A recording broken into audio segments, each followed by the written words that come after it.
Hello guys, it's me Aishwarya. Welcome back to my YouTube channel. সবাই কেমন আছো? আশা করি সবাই খুবই ভালো আছো। আই নো গাইজ, অনেক দিন পর ভিডিও বানাইতেছি। I am back guys. So আজ দিয়ে আমি ট্রাই করবো যে ভিডিও বানাবো ডেলি। তো দেখো, আজ আমি যাব কলকাতা। তার জন্য আমি রেডি হয়ে গেছি। সকাল সকাল রেডি হয়ে আমি চিনিকে ছেড়ে দিয়েছি। আর চিনিকে ছাড়তে গিয়ে দেখো গাইজ, এত কুয়াশা, আমি ছাদে উঠে দেখছি মানে ঘরই দেখা যাচ্ছিল না। আর সত্যি মানে এত কুয়াশা, পুরো সাদা হয়ে মনে হচ্ছে পুরো দেখে মেঘ নেমে এসছে লিটারেলি গাইজ, এটাই লাগছিল। আর দেখো এখানে চিনি একটু হাঁটাহাঁটি করছে আর একটু ভিডিওতেও চলে আসলে কি আমাকে একটু ভিডিওতে নিয়ে নে, আমি ওকেও একটু দেখা, আকাশ দেখালেই শুধু চলবে। তো এখানেও হাঁটাহাঁটি করছে।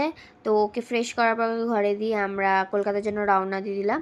তো আমি অ্যাকচুয়ালি দুপুরবেলায় আর ভিডিও বানাইনি, একবারে সন্ধ্যাবেলা দিয়ে বানাতে শুরু করেছি। তো আমরা চারকোণ গেছিলাম আর এখানে একটু হাই হ্যালো হয়ে গেল।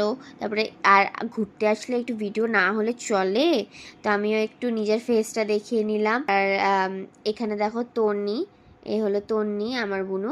আর এখানে দেখো কি সুন্দর এঁকেছে। আর সত্যি ওখানের অ্যাম্বিয়েন্সটা খুবই সুন্দর ছিল। এখানে আমরা টেবিলে বসে গেছি, কোনো অনেক জায়গা ছিল, খাটিয়া বসার জায়গা ছিল, তারপরে মাটিতে বসার জায়গা ছিল, আমরা টেবিলে বসেছিলাম। এই দেখো আমার দিদি। আর এখানে দিদি জিজ্ঞাসা করছে কি তোমার এখানে ভালো লেগেছে এসে? তো বলছে হ্যাঁ আমার খুব ভালো লেগেছে। তারপরে আমরা টেবিলে ফটো ভিডিও করে নিয়ে আমরা অর্ডার দিয়ে দিয়েছিলাম। তো অর্ডার দেওয়ার পর অব্দি বুনুদের ডিমান্ডের জন্য আমাদের খাটিয়াতেই আবার গিয়ে বসতে হয়েছে। তো এখানে দিদি ওর মায়ের সাথে কথা বলছিল। আর আমি জিজ্ঞাসা করছিলাম তুই কি বয়ফ্রেন্ডের সাথে কথা বলছিস? না না, আমার মায়ের সাথে কথা বলছি। আমরা এখানে অর্ডার দিয়ে দিয়েছিলাম কিন্তু এত লেট হচ্ছিল, তাই আমরা একটু ভিডিও শ্যুট করছিলাম বসে বসে। এখানে দিদি ফোন দেখছিল, আমি আমার বোনের সাথেও ভিডিও বানিয়েছিলাম। তারপরে আমাদের অর্ডার চলেছিল ক্রিস্পি চিকেন, তার সাথে প্যান ফ্রাইড মোমো। ক্রিস্পি চিকেনটা ভালো ছিল খেতে, কিন্তু একটু স্পাইসি ছিল বলে বাচ্চারা খেতে পারেনি ঠিক করে। আর এখানে দিদি বলছে ঠিকঠাক খেতে লাগছে ক্রিস্পি চিকেনটা, কিন্তু মোমোটা খুব ভালো ছিল খেতে। আর এখানে তিন্নি খেতে খেতে কিছুক্ষণ পর বলছে আমার ভালো লাগছে না, আমার খুব ঝাল লাগছে। এখানে তন্নি খাচ্ছিল কিন্তু ওর ভিডিও করার কোনো ইচ্ছা ছিল না।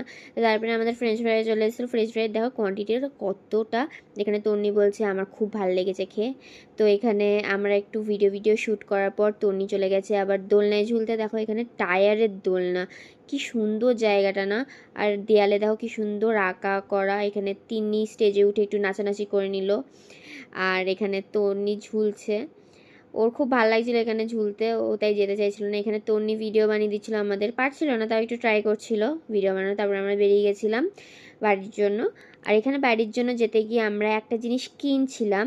এখানে হলো ফুল মালা কিনছিলাম। কেন কিনছিলাম, কিসের জন্য কিনছিলাম, সবই পরের ভিডিওতে দেখতে পাবে, তার জন্য কিন্তু ওয়েট করতে হবে। আর এখানে একটু নাচানাচি হচ্ছিল, ছোট বুনু বড় বুনু সবাই একটু মজা করছিল, এনজয় করে নিয়েছিলাম। তো thanks for watching, stay tune guys.